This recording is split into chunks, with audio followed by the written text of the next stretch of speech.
Jeudi 2 octobre 2025, Madame, Monsieur, bonsoir. Très heureuse de vous retrouver pour une nouvelle édition d'Actualité brûlante sur Ferraille Média. Marie-Gaëlle Villemé pour la présentation de ce bulletin. Le Conseil de sécurité de l'ONU a adopté la résolution de 2793 transformant la mission multinationale de soutien à la sécurité en force de répression des gangs et créant le Bureau de soutien des Nations Unies en Haïti.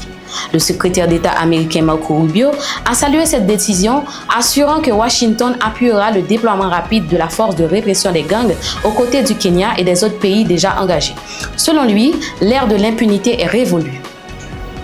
La plateforme de plaidoyer pour la législation et l'accessibilité de l'avortement réagit au décret révisant le code pénal qui autorise désormais l'avortement seulement en cas de viol, d'inceste ou de danger pour la santé de la femme. L'organisation salue cette première avancée légale. Cependant, elle critique les restrictions restantes et annonce à contribuer de plaider pour un accès sûr, universel et sans condition à l'avortement dans le pays.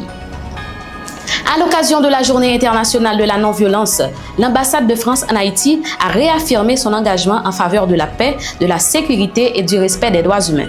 Face à la crise actuelle, elle estime que le rétablissement de l'ordre républicain est essentiel pour construire un avenir juste et durable. La France assure qu'il continuera de soutenir les initiatives citoyennes et institutionnelles en faveur de la stabilité, de la paix dans le pays. Dans une note de presse publiée sur la page X de la présidence d'Haïti, le bureau de la communication met le public en garde contre une page Facebook frauduleuse créée au nom de la conseillère présidente Régine Abraham. Le bureau de communication précise que Mme Abraham n'a aucun lien avec ce compte et n'a mandaté personne pour s'exprimer en son nom. Les autorités soulignent que les contenus publiés par cette page n'engagent ni la personne de la conseillère ni ses responsabilités officielles. Le public est invité à faire preuve de vigilance et à s'en tenir aux canaux de communication officiels. La présidence annonce avoir entrepris les démarches nécessaires pour signaler et fermer ce faux compte.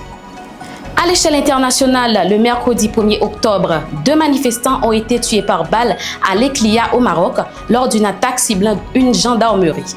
Selon les autorités locales, les forces de l'ordre ont ouvert le feu en état de légitime défense pour repousser l'assaut.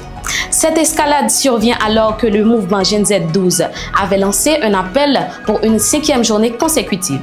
Les autorités annoncent l'ouverture d'une enquête, tandis que les organisations de défense des droits humains appellent à la retenue et à la transparence sur les circonstances du drame.